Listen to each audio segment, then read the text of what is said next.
종려나무가지를 흔들고 예수를 영접한 이스라엘 백성들을 향해서 예수님께서 이제 십자가에 못 박혀 죽기 위해서 예루살렘에 들어가신 그날, 바로 그날을 기념하는 종려주일입니다. 그래서 오늘을 비롯해서 한 주간을 고난주간이다라고 이야기하죠. 저희 교회에서는 한 주간 동안 특별 새벽 기도회를 하도록 합니다. 내가 참석하니까 나는 할 거 다 했고, 난 참석하지 않으니까 나는 자격이 없고, 이런 것도 아닐 수 있습니다. 고난주간이라는 한 주간 동안 과연 내가 하나님 앞에 어떤 모습이어야 할까? 부활을 준비하는 내가 어떤 그리스도인의 모습이 되어야 할까? 이런 부분들을 고민하는 그런 한 주간이 될 수 있기를 소망합니다.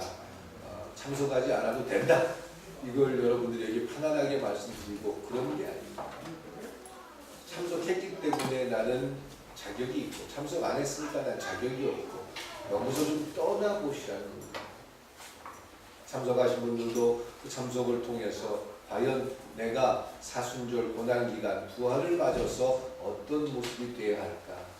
끊임없이 묵상하고, 혹시 나는 이런 일들로 누군가를 평가하는 잣대나 기준을 가지고 하나님의 의도와는 전혀 상관없이 누군가를 이렇게 평가하는 기준이 되지는 않을까? 이런 모습들은 우리가 끊임없이 지향해야 된다는 거죠. 순수하게 내가 하나님 앞에 어떤 모습이 되어야 할까? 지난주에 제가 죽음에 대한 설교를 했습니다. 죽음이라는 게 뭐라고 그랬죠? 물론 잊어버려 주셔서 감사합니다. 세 가지라고 말씀드렸는데, 죽음은 떠나는 거다. 끝나는 게 아니다.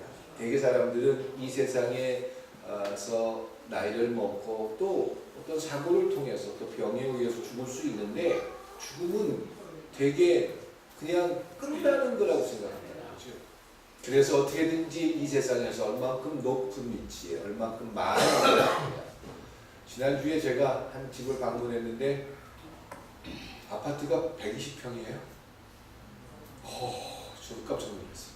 그것도 그 크다는, 그 비싸다는 동네에서. 그래서 야, 이런 집도 있구나. 제가 전 들어가 본 집 중에서 제일 큰 집이더라고요. 제가 한 60평, 70평 정도 들어가 봤는데 한 120평 되는 데는 처음, 그것도 아파트인데, 롯데캐슬인데. 그러니까 그렇더라고요. 근데 물론 그런 데 사는 사람들은 자격이 없다. 그거 다 팔아서 가난한 사람 나눠주고 선을 위해서 살아야 된다. 제가 이런 말씀 드리는 게 그럴까요? 그런 데는 있더라 라고 생각하는 거죠. 근데 죽음이라는 것, 우리가 이제 앞으로 대해야 될 그런 시간들 속에서 어떤 준비를 하고 어떤 모습으로 어떤 생각을 가지고 사느냐는 중요하다는 거죠. 이 세상이 다다라고 생각하면 어떻게든지 이 세상에서 얼마나 아까워요. 한 20억쯤 모아놨는데 하나도 못 써. 그리고 그냥 하나님 불러서 가요. 억울해서 어쩐데? 평생 돈 모아가지고 20억, 30억 만들어놨는데 하나님 불렀는데 아무것도 쓰지도 못하고 가. 얼마나 억울할까? 그렇지. 이 세상이 끝이다라고 생각하면 거기에 스스로 함몰되고 만다는 거죠. 그런데 성경은 분명히 약속하기를 죽음은 끝이 아니다. 새로운 시작일 수 있고 떠나는 거다. 지금 물론 가깝고 내가 사랑하는 많은 관계들로부터 헤어짐이 있지만 죽음이라는 건 떠나는 거다라고 말씀드렸습니다. 그래서 바울이 관제의 도움을 통해서 자기의 죽음을 직감할 때 고백했던 그 내용을 비추어서 말씀드렸습니다. 두 번째로 죽음이라는 것은 만남이다. 누군가를 만나게 된다는 거죠. 우리가 그토록 보고 싶고, 여러분들 저는 예수님이 참 보고 싶습니다. 예수님한테 평가를 듣기도 하고 싶고, 예수님을 만나면 참 좋을 것 같아요. 또 누군가를 또 볼 수 있다는 거예요. 어떤 사람을 만날 수 있다는 거예요. 이것이 죽음이다라는 거예요. 그래서 누군가 만나기 위해서 자살을 하면 절대 안 될 것입니다. 자살은 하나님께서 맡겨주신 굉장한 인생의 축복을 포기하는 것이기 때문에 결코 용납돼서는 안 되는 겁니다. 죽음은 만남이다. 세 번째로 죽음은 하나님 앞에서 상급에 대한 기대다. 이렇게 죽음이라는 것을 평가하게 될 때 죽음 앞에서 이 죽음이 내 삶의 현장에 영향을 끼치게 됩니다. 죽음에 대해서 분명한 인식을 갖고 천국에 대한 소망을 가진 자들이 이 땅 가운데 어떤 삶의 자세로 사는지 이것에 대한 교명이 그리스도인들의 모습이다라고 말씀드렸습니다. 그래서 사순절을 통해서 우리가 하나님 앞에 어떤 모습과 어떤 가치를 가지고 사느냐. 저는 이번 한 주간 동안 말씀을 준비하면서 여러 가지 고민을 해봤는데 믿음 없는 얘기를 제가 말씀드린다면 지금 데려가시면 안 돼요. 이런 생각도 조금은 해봤어요. 많이는 말고 조금. 네, 너무 힘들다, 피곤하다, 지친다 이런 생각일 수도 있고 여러 가지가 겹칠 수 있는데 이제 좀 놓고 싶기도 해요. 이런 생각도 솔직하게 있었어요. 여러분들 중에도 아마 너무 힘들어요. 왜 이렇게 길지요? 지쳤습니다. 이런 느낌을 가지고 참 진짜 천국이 있고 그렇게 좋은 데라면 더 이상 좀 덜 힘들었으면 좋겠어요. 이런 생각을 가진 경우도 아마 있으실 겁니다. 육신의 질병 때문에 고통을 받는 사람들은 더더욱 그런 경우도 참 많지요. 그런데 제가 지난 주간에 고린도서라든가 신약성경을 쭉 묵상하면서 바울이 하나님 앞에 참 저에게 병을 주시고 고통의 시간들을 주신 것이 은혜였습니다 라고 고백한 내용을 몇 번을 묵상했는지 몰라요. 바울이 생각할 때 그의 삶에 참 힘들고 어려운 과정들이 많았는데 그 과정 속에서 하나님의 손길을 끊임없이 경험할 수 있었고 결코 내 인생을 포기해서는 안 된다는 놀라운 사실을 그가 확인하면서 살 수 있었던 것이 그의 인생이었다는 거죠. 내가 원하는 어떤 것을 성취하고 내가 원하는 대로 되어지는 그런 과정만이 아니라 내가 생각하는 것과는 좀 별개의 모습으로 진행되는데 그 과정 속에서 이게 내가 살아가야 할 이유구나. 참 세상 사람들은 저를 향해서 잘못했다, 못났다라고 평가하는데 이것이 참 자존심 상하고 화가 날 수도 있는데 그 과정들이 내가 인생을 책임지고 살아야 할 이유이겠구나 이런 걸 생각해요. 그래서 힘든 문제들, 어려운 숙제들, 또 제가 해결해야 할 여러 가지 문제들 이런 것들이 좀 툴 털어버리고 싶을 때도 있지만 그것이 제가 그리스도인으로 하나님 앞에 살아가는 이유라면 힘들고 어려운 그거는 나를 지탱하는 한 모습일 수 있겠구나. 하나님의 뜻 가운데 하나님이 명령한 그 명령 속에서 그냥 회피하고 난 몰라 왜 나한테 그러세요? 왜 나만 받고 그러세요? 그러면서 회피하고 도망을 해버리는 게 아니라 그 하나님의 말씀 때문에 고민하고 갈등하지만 그걸 어쩔 수 없이 붙들고 살아간다면 그 모습이 바로 하나님께서 기대하는 모습이요 우리가 이 땅에 살아가는 이유가 된다는 사실을 확인할 수 있길 축원드립니다. 그게 기독교인의 모습입니다. 힘들고 어려울 때 참 많으시죠. 답답하고 누군가에게 핑계대는 사람은 답답한 걸 몰라요. 그런데 어떤 문제에 대해서 내 스스로가 짊어지려고 하는 사람은 참 힘들어요. 마음이 답답하고 어렵습니다. 그럴 때 주님을 친구로 생각하고 주님을 바라보고 주님을 의지하며 살아갈 수 있길 주님의 이름으로 축원드립니다. 그 모습으로 주님께서 이 땅에 오셨다는 거예요. 내가 원하는 어떤 소원을 이루기 위해서 오신 분이 아니라 내가 누구보다 부자로 살게 해주려고 하나님께서 이 땅에 여러분을 그리스도인 삼으신 게 결코 아닙니다. 부자가 되기 위해서는 아침 일찍 일어나서 밤늦게까지 최선을 다해서 노력해야 되고 수고해야 합니다. 예배를 드려줬고 그리스도인이기 때문에 공짜로 한 데서 로또가 떨어지는 그런 일들은 결코 없을 거라는 거죠. 그리고 여러분들의 자리에서 최선을 다하는 모습을 통해서 여러분들 스스로가 성 하나를 자꾸 만들어갈 때 하나님께서 여러분들을 인정하는 모습 속에서 또한 여러 가지 일들을 여러분들에게 맡겨줄 수 있다는 거죠. 오늘 예루살렘에 들어가시는 예수님의 모습을 보면서 예수님은 나귀를 이제 가져오라라고 제자들에게 시키십니다. 나귀를 가져오라. 여기에 보면은 2절에 보면 나귀와 나귀 새끼가 함께 있을 것을 보니 풀어 내게로 끌고 오너라. 그래서 제자들이 나귀 어미와 새끼 나귀 2마리를 끌고 왔습니다. 우리가 아는 것처럼 마태복음에서는 어미 새끼와 나귀 새끼 나귀를 어미 나귀와 새끼 나귀를 끌고 왔습니다. 근데 마가복음하고 누가복음에는 그 내용이 조금 다르게 나와 있습니다. 자, 어미 나귀와 새끼 나귀가 있어요. 어떤 걸 타야 됩니까? 어미 나귀 타야죠. 나귀는 뭐 하려고 이 땅에 존재하는 그 동물입니까? 짐을 운반하거나 사람을 태우기 위해서 존재하는 그런 동물입니다. 그 당시에 그랬고요.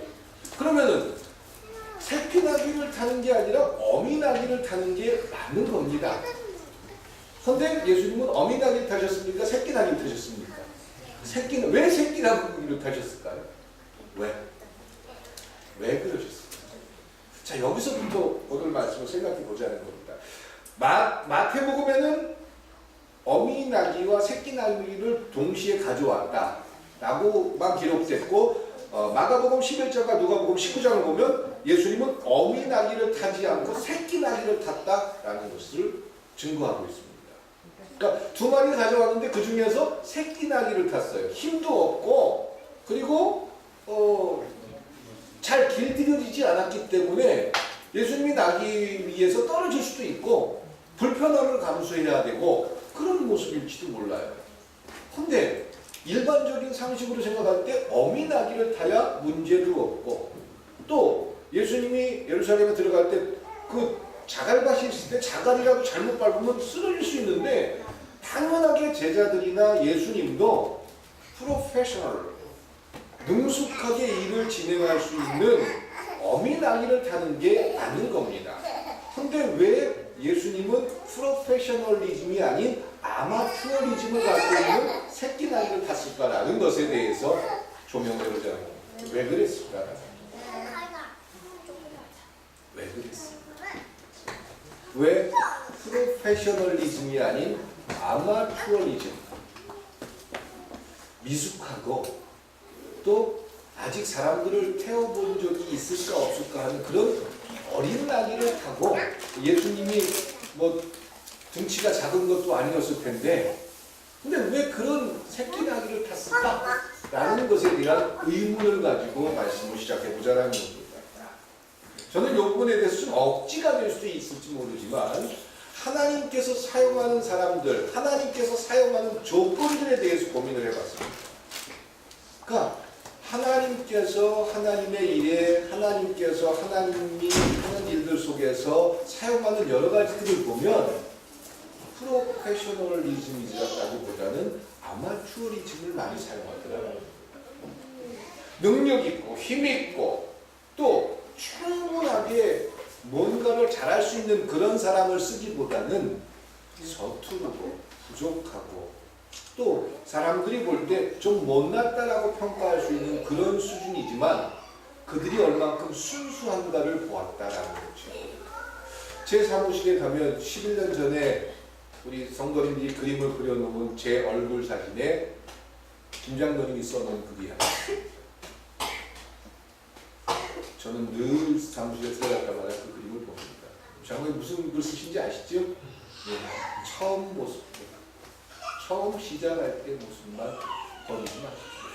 아마 장로님이 저를 사랑하시고 또 앞으로 꿈이 있는 교회 담임 목사로서 이 마음은 버리시면 안 됩니다. 이런 마음으로, 정말 사랑하는 마음으로 저에게 주신 말씀으로 생각합니다.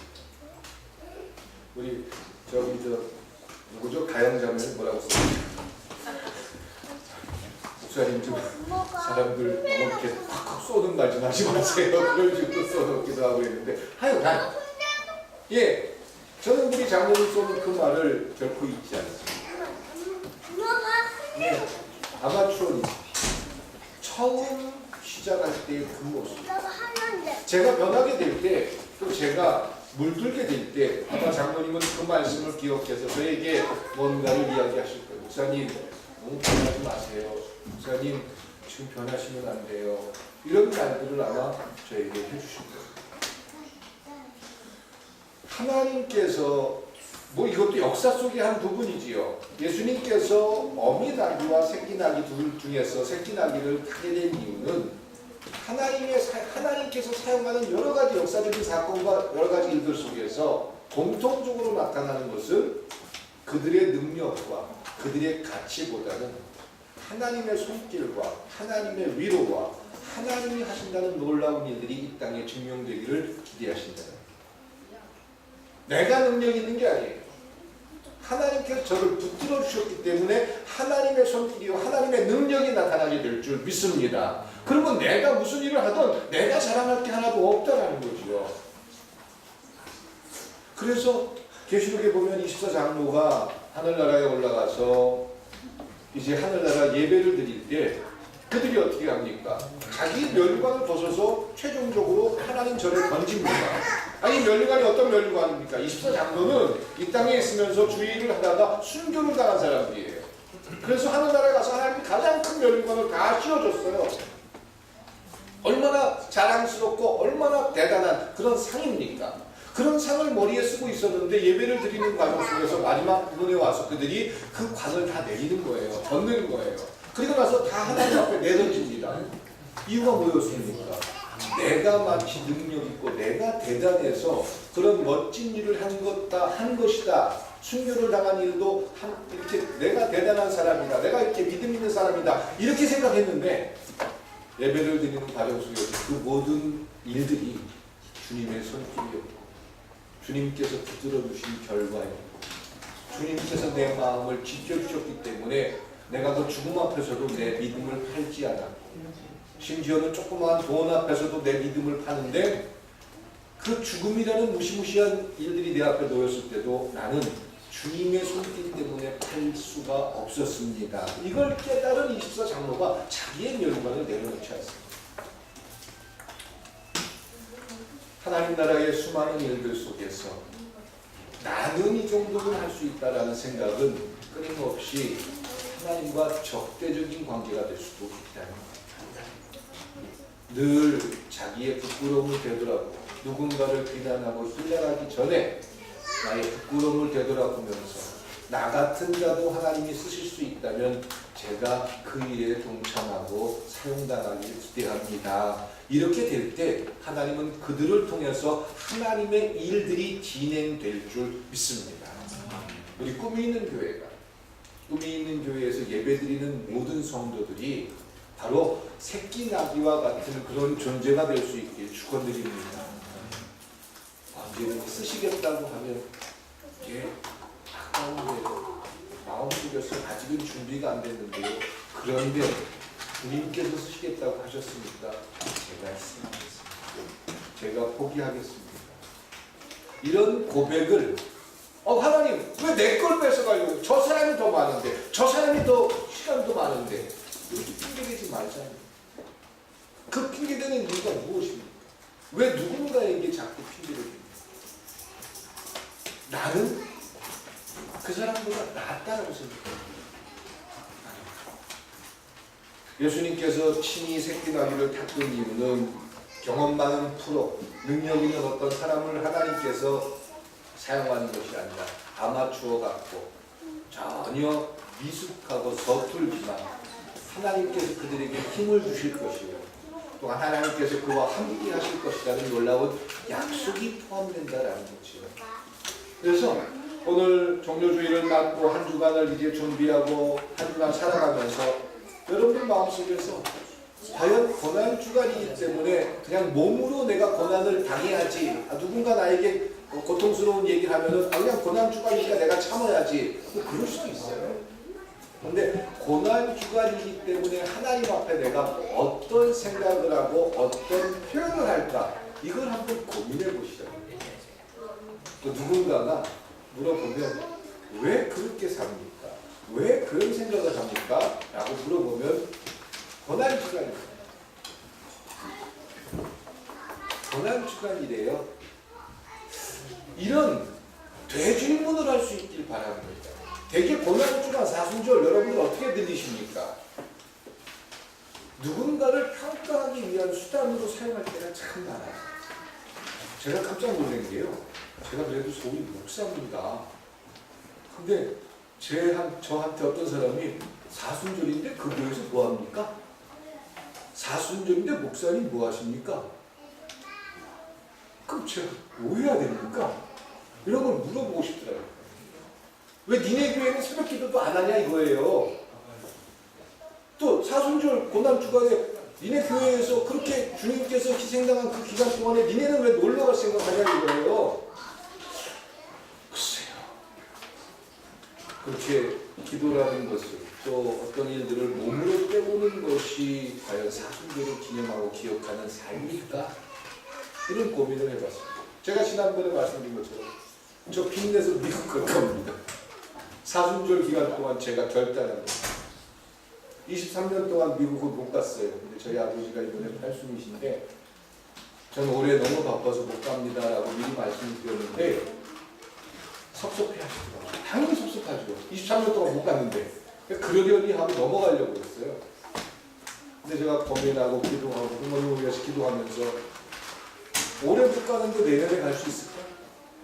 좀 마찬가지라고 생각해요. 제가 넉넉한 것도 아니고 간신히 어떻게 살아가기 형편인데 뭐 한두 번 빚을 냈나요? 저 빚 내도 빚 잘 갚습니다. 당장 주머니에 돈이 없어서 그렇지 저 신용도가 굉장히 높습니다. 빚 낸 거 한 번도 제가 포크낸 적이 없어요. 빚을 내면 되죠. 그리고 만약에 올해 못 갔는데 점점 연락하시고 그런데 만약에 좀 아프시기라도 하면 이건 아닌 것 같아요. 그래서 어떻게든지 가장 쌀 때 비행기표를 만들어가지고 가서 얼굴이라도 베주고 와야죠. 죄송합니다. 근데 이게 사순절 기간 동안 고민하면서 제가 결단하는 거예요. 그리고 고난주간이나 이런 모든 시간들 속에서 과연 내가 어떤 모습으로 살아야 될까? 우리 자녀 되신 분들 부모님도 생각해 보세요. 영원히 계시는 거 아니에요. 그분들한테 어떤 모습의 자녀가 되어야 할까 이런 걸 고민하는 거. 그래서 그 어떤 결단을 했어요. 물어봐요. 왜 그랬어요? 사순절이라서 갈등하다 이런 희생을 하고 이런 결단을 했습니다. 놀러 간다고 이야기하실 수도 있을 겁니다. 근데 글쎄요. 놀러 가는 생각은 좀 실은 작습니다. 저는 제가 앞으로 몇 달 동안 그 빚을 갚아가려면 제가 힘들 걸 뻔히 알기 때문에 제가 빚 한두 번 갚아보니까 빚 갚느라고 별것도 다 해봤는데 그런데도 불구하고 그것은 사순절이라서 내가 결정할 수 있는 일이다 라고 저는 스스로 고백했다는 거지요. 그러니까 어떤 일들을 몸으로 때우고 어떤 걸 했으니까 이걸 누군가에게 평가하고 누군가를 점수를 매기는 그런 기준으로 사순절이나 고난주간이 이용돼서는 안 된다는 거죠. 저 교회는 어떤데 이 교회는 어떤데 니네 교회는 왜 그런 거 안 하고 니네는 왜 그렇게 하는 할 말이 참 많아요. 근데 그런 말을 하면 안 될 것 같아서 제가 참는 경우가 많습니다. 그럼 우리 성도님들에게 어떤 도전을 주어? 저는 끊임없이 고민되는 게 그런 겁니다. 우리 꿈이 있는 교회 성도들이 사순절이라는 기간 동안 고난주간이라는 시간 동안 어떤 생각을 하고 어떤 고민을 해야 되고 그러니까 내가 누구는 새벽기도 나오는데 나는 새벽기도 안 나왔어. 또 누구는 새벽기도 안 나왔는데 나는 나왔어. 이런 것들 때문에 나는 고난주간을 잘 지켰고 또 누구는 봉사 안 했는데 난 봉사를 했고 이런 것들로 스스로 만족을 하지 말자라는 거죠. 그것을 위해서 고난주간이 있고 사순절이 있는 게 하나님께서 주는 마음들 속에서 얼만큼 내가 순종하고 받아들이면서 갈등과 고민이 되지만 그것이 옳다라고 결단해서 나를 포기할 수 있는 그 과정을 속에서 누군가에게 그런 것들이 들춰지면 그때 저는 이 얘기하는 저도 참 부끄럽고 말씀을 안 드리고 싶었던 내용이었지만 누군가가 물어본다면 왜 그랬어요? 라고 물어보면 고난주라는 것을 사순절이었어요. 그리고 하나님을 바라볼 수 있게 축원드립니다. 두 번째로 나귀 새끼를 쓰신 이유 속에서 우리가 또 하나 발견할 수 있는 것이 있다면, 하나님은 하나님의 사람, 하나님께서 하나님 마음에 드는 사람들을 쓰더라라는 거예요. 하나님 마음에 들더라라는 거예요. 21장 3절을 보면 이제 예수님께서 제자들에게 얘기합니다. 나귀를 가져와라 그랬더니 쭈삣쭈삣했을 거 아니에요. 돈이라도 주든가. 나귀 한 마리에 100만 원이라면 새끼까지 해가지고 150만 원, 170만 원 정도 주면서 야, 돈 여기 있으니까 이거 가져가서 그 주인한테 이거 나귀 우리 주인께 쓴다 그러니까 그 돈을 지불하고 가져와라. 이렇게 하는 게 맞는 거잖아요. 근데 그런 돈도 안 주고 그냥 가서 나귀 주인이 있을 텐데 그거 갖고 오라고 그래요. 아이고 주여. 그러니 제자들이 쭈뼛거렸을 거 아니에요. 무슨 생각이 딱 들었겠어요. 그 주인이 왜 가져갑니까? 당신들 도둑질하는 겁니다. 이렇게 얘기하면 뭐라고 할까요? 이걸 지금 질문하는 거예요. 제자들. 그래서 예수님께서 그 부분까지도 생각하면서 만일 누가 무슨 말을 하거든, 왜 가져갑니까? 그거 돈 내놓으십시오. 뭐 이런 것들을 이야기한다면 주께서 쓰신다고. 주께서 쓰신다고. 그러면 주실 것이다. 주께서 쓰신다고. 여러분들이 살아가는 삶에서 주께서 쓰신다고 하더라. 나는 이 놀라운 축복을, 이게 축복일지 고통일지 모르겠지만 주께서 쓰신다고 하더라 라는 놀라운 약속을 삶에서, 가정에서 만날 수 있게 주님의 이름으로 축원드립니다. 우리 뭐라고 대답해요? 왜 납니까? 왜 나만 그러십니까? 라고 이야기할 수 있어요. 근데 하나님이 그런 우리가 좋대요. 내가 아니면 안 되겠어요. 꿈이 있는 교회 안에서 이재훈이라는 목사가 어떤 역할을 해야 된다라고 하나님께서 저에게 요구하셔요. 왜 접니까? 왜 저만 해야 합니까? 라고 끊임없이 변명할 수 있지만 하나님은 제가 필요하다. 하나님은 하나님의 필요에 의해서 사람을 부르시고 그들의 반응에 의해서 하나님의 일들이 진행되게 한다는 겁니다. 그렇다면 그 하나님의 놀라운 약속, 주께서 쓰시겠다고 하더라 라고 한다면 그것이 여러분들 삶에 축복이 될 수 있길 주님의 이름으로 축원드립니다. 그동안 우리는 그것을 축복이라고 생각했나요? 끊임없이 회피한 적이 있습니다. 그리고 여러 가지 이유와 핑계가 우리 앞에 놓여져 있습니다. 그 누군가와 비교하면서 끊임없이 나는 아니라, 그런 축복의 일인데 주님께서 쓰신다고 하는 거예요. 물론 여러분들이 가짜에 너무 많이 속으셨을 거예요. 그러니까 예수님 이름으로 가짜들이 참 많았잖아요. 뭐가 보인다는 둥, 내가 기도해 보니까 여기서 어떻게 해야 된다는 둥, 뭐 11조 얼만큼 드려야 하나님이 복을 준다는 둥, 건축원금을 얼만큼 드려야 된다는 둥, 그래야 하나님이 어떻게, 이런 얘기에 너무 혼란스럽고 갈증하고 또 고민된 그런 과거가 많다 보니까 주님께서 친히 쓰시겠다라고 하시는데도 이게 들을 수 없는 귀가 되어버릴 때도 많았다. 그런데 중요한 것은요, 예수님께서 이미 모든 형편과 사정을 아시고 제자들에게 이렇게 이야기합니다. 만일 누가 무슨 말을 하거든, 왜 가져갑니까? 왜 필요합니까? 라고 물어보거든 주님께서 쓰신다고 하라. 이 말 속에 굉장한 비밀이 담겨져 있습니다. 하나님은 하나님의 사람들, 하나님의 백성된 여러분들 한 사람 한 사람을 통해서 하나님의 일들이 진행되기를 원하시는 줄 믿습니다. 다른 사람이 아닙니다. 여러분들을 통해서 꿈이 있는 교회, 여러분들을 통해서 하나님의 나라가, 여러분들을 통해서 여러분들의 가정이 하나님의 일들에 진행되는 한 모습이 되기를 소망하고 계시다라는 거예요. 시몬 베드로가 왜 시몬 베드로입니까? 끊임없이 예수님을 부인했던 사람이요, 어부였고 알고 없던 사람일지도 모릅니다. 그러나 하나님은 그를 사용하십니다. 아브라함이 우상을 파는 그런 아버지가 하는 직업이 우상을 만들어서 파는 그런 사람이에요. 그런 가정에 있던 아들에게 하나님이 찾아오셔서 내 본토 친척 아비집을 떠나 내가 내게 지시할 땅으로 가라. 하나님은 그 아브라함 속에서 어떤 무언가를 보셨습니다. 믿음의 굉장한 것들이 보여졌던 겁니다. 그래서 그 아브라함을 불러서 하나님의 일들이 진행되기를 소망했던 겁니다. 그리고 아브라함은 멋지게 완성을 했고요. 그런 사람이 또 이런 사람이 있습니다. 사울왕도 있습니다. 사울왕이 얼마나 겸손했는지 모릅니다. 그래서 하나님은 이스라엘의 초대 왕이 되게 해주셨습니다. 그리고 그를 통해서 하나님의 나라가 계속 진행되기를 기대했는데 그는 스스로가 자기 자신을 지키지 못했던 겁니다. 주님께서 사울아 내가 너를 좀 이렇게 쓰고 싶다. 에이 하나님 왜 그래? 옛날에 내가 아닙니다. 나 이제 왕입니다.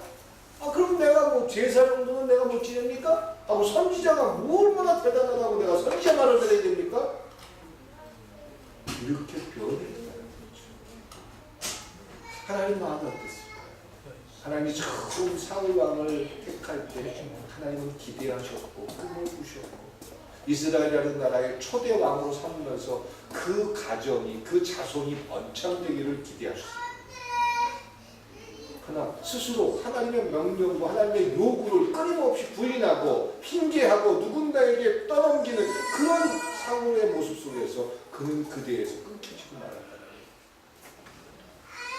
하나님은 하나님의 사람들에게 끊임없이 이렇게 요구합니다. 만일 누가 무슨 말을 하면 주가 쓰시겠다.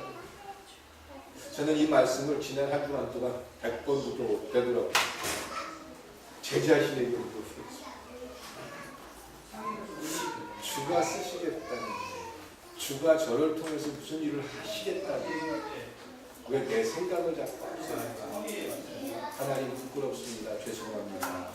이런 고백을 할 수 있었습니다. 하나님께서 여러분들 한 사람 한 사람, 여러분들의 가정, 여러분들의 모든 상황 속에서 여러분들을 사용하시고자 한다는 사실을 기대하시기 바랍니다. 능력이 있고 돈이 많고 적고 힘이 있고 없고 이건 중요하죠. 귀를 기울이고 그 말씀을 들을 수 있느냐라는 것. 세 번째로 하나님은 겸손한 사람을 쓰시더라.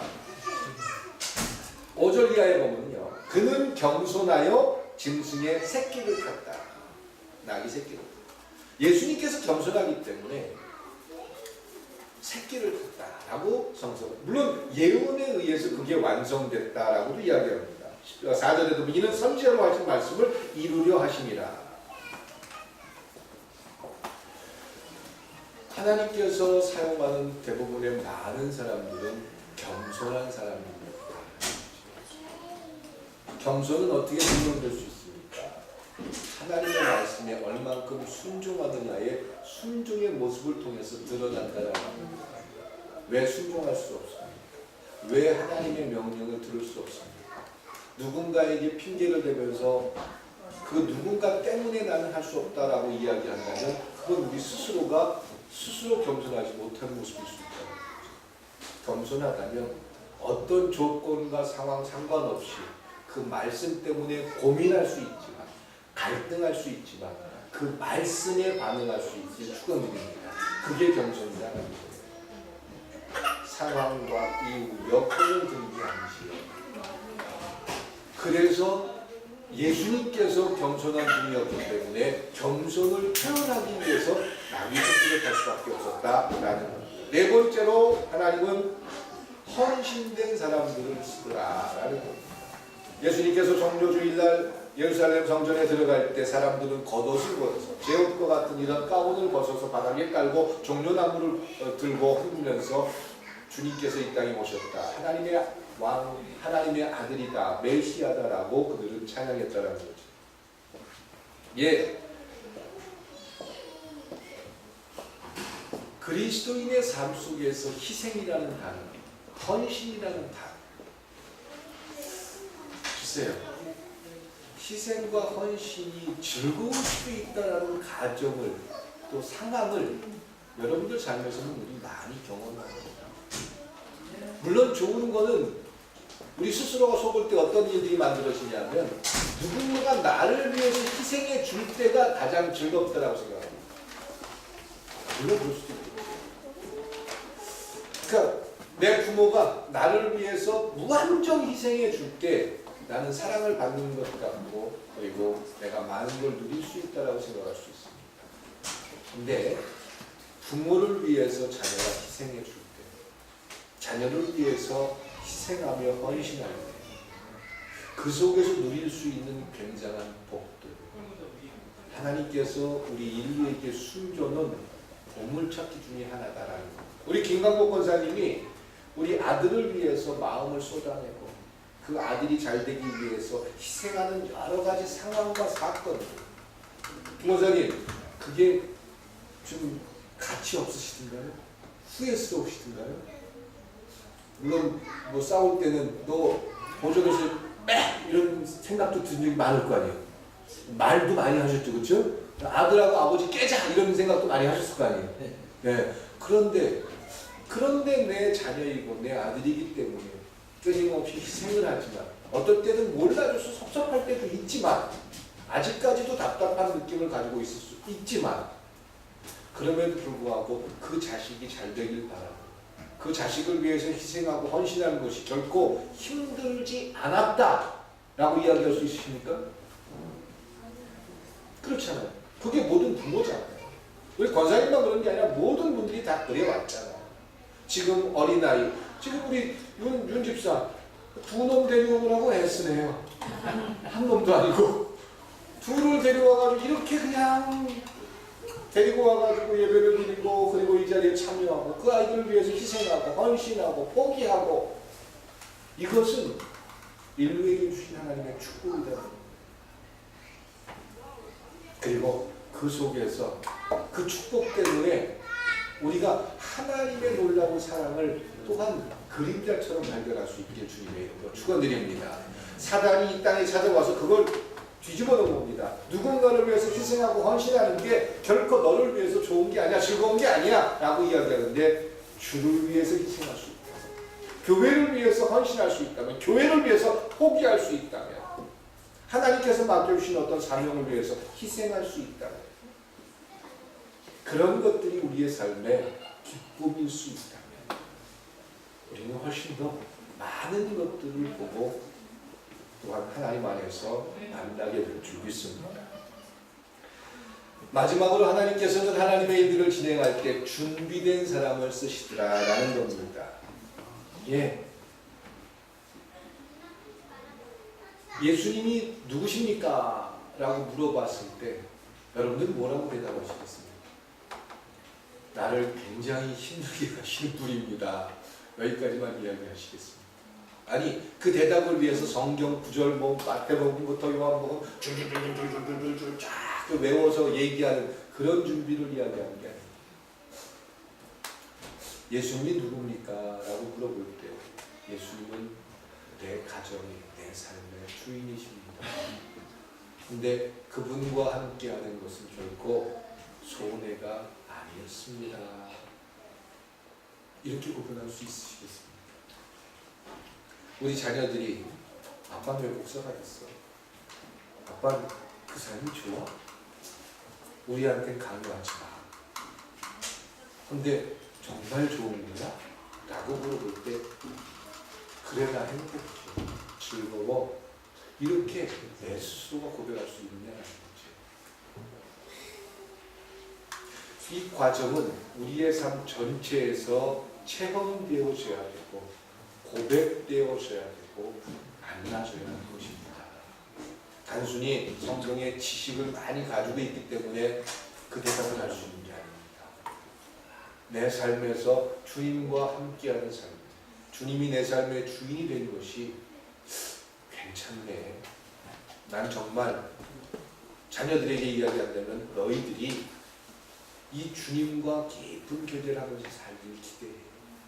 결코 이것만은 놓치지 않았으면 좋겠다 라고 그들에게, 또 누군가가 물어보는 수많은 사람들에게 고백하고 발표할 수 있길 축원드립니다. 그것이 우리의 삶이다라는 거죠. 그 주님의 손길이 이제 여러분들의 모든 삶의 과정 속에서 경험되어져서 마치 그냥 상식적이고 지식적으로 동료주일에 바지를 흔들면서 호산나를 찬양했던 그들과는 달리 예수님이 십자가에 못 박혀 죽을 때 그 곁을 지키고, 그리고 주님의 나라를 바라보면서 주님을 위해서 늘 희생하고 헌신했던 그 초대교회의 성도들처럼 하나님 나라의 백성으로 살아가는 여러분들 모두가 될 수 있길 주님의 이름으로 축원드립니다. 기도드리겠습니다. 사랑과 은혜의 하나님,